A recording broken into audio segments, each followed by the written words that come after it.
Wilson Scholars, are y'all ready for a great day? Can I get a hoot, hoot, hoot?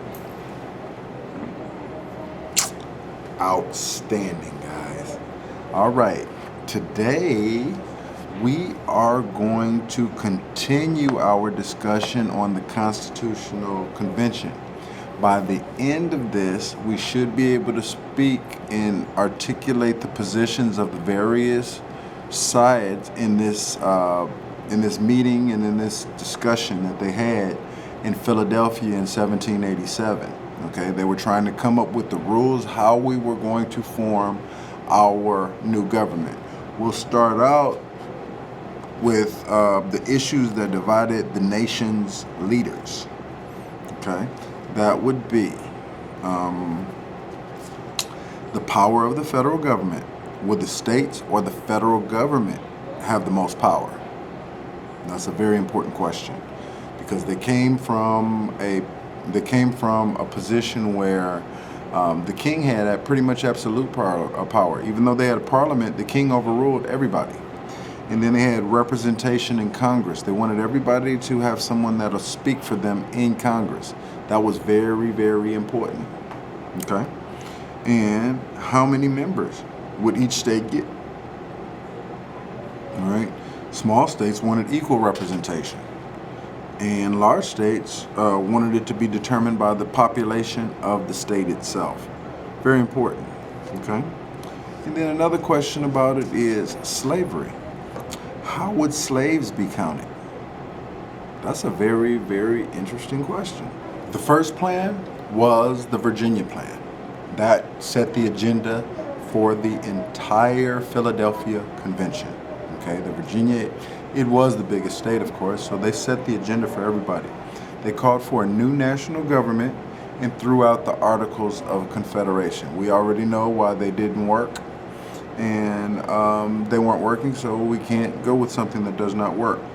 They have three separate but equal branches of government: a legislative, an executive, a judicial. And representation of the legislative branch was based on the population of the state. Large states like the plan, small states don't. The next plan is the New Jersey plan. They did a legislature which was unicameral, meaning it only had one house, okay, and each state gets one vote, and the plural executive. Whoever gets the majority of the votes is the executive. And the small states like the plan. The large states don't like it because it was giving them equal power to the large states. There would have to be a compromise. The compromise came from the great state of Connecticut. They said the legislature would be bicameral. They would have two houses, a lower house and a higher house. They would have a House of Representatives that would be based on the population of each state, and they would have a Senate which gave 2 senators for each state. That was the compromise. Or we had the issue of slavery to deal with. Okay. The southern states refused to approve the Constitution unless slavery was allowed to continue. It was a terrible compromise to make, but the northern states had no choice if they wanted a constitution that incorporated all of the colonies, the former colonies. Okay, so for that reason, they came up with what was called the 3/5 compromise. And the 3/5 compromise counted 3/5 of the enslaved population in deciding numbers in the House of Representatives and for taxation. Okay, commerce and trade compromise. In return for federal power to regulate commerce, Congress cannot ban the slave trade until 1808. Other areas of disagreement in compromise: election of the president. They were looking at a life term versus an annual election. The compromise they made was a 4-year term for the president. The method of election: some wanted election by Congress, some wanted election by state legislators, some wanted direct election. Compromise was the electoral college system that still exists today. Then we get down to ratification, Federalist and Anti-Federalist debate. And to become law, 9 of 13 states had to ratify or formally approve it. And New Hampshire was 9th in June 1788. The Federalist Papers, the Federalists, they were by General James Madison, Alexander Hamilton, and John Jay. 39 delegates signed the Constitution on September 17th, 1787.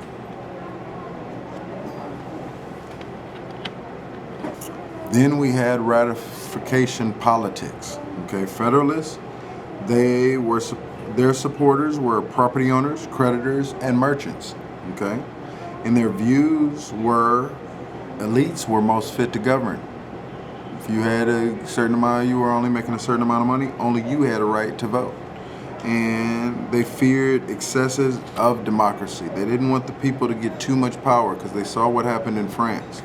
The people got the power and they beheaded the king, and they could behead the other politicians as well. And they favored strong central government. Their leaders were Hamilton, Madison, Washington, and John Jay. Their policies still exist today. They have what's called the Federalist Society. They're still in existence. We also have the Anti-Federalists. Their supporters were small farmers, frontiersmen, debtors, and shopkeepers. Their views, they feared concentration of powers in the hands of elites. They believed that government should be closer to the people, and feared strong central government, favored stronger state governments. Feared the lack of Bill of Rights, their strongest argument. They have no individual rights. And their leaders were Henry, Mason, and Gerry.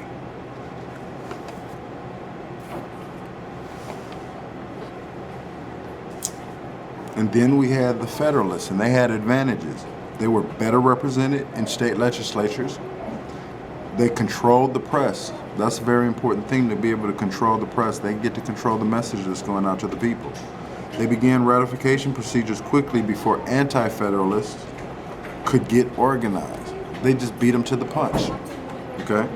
And they agreed to a Bill of Rights after ratification of the Constitution. Once they ratified the Constitution, they had to amend it, and that's the first 10 amendments were considered the Bill of Rights, okay? And ratification was in 1788 by state ratifying conventions of popularly elected delegates.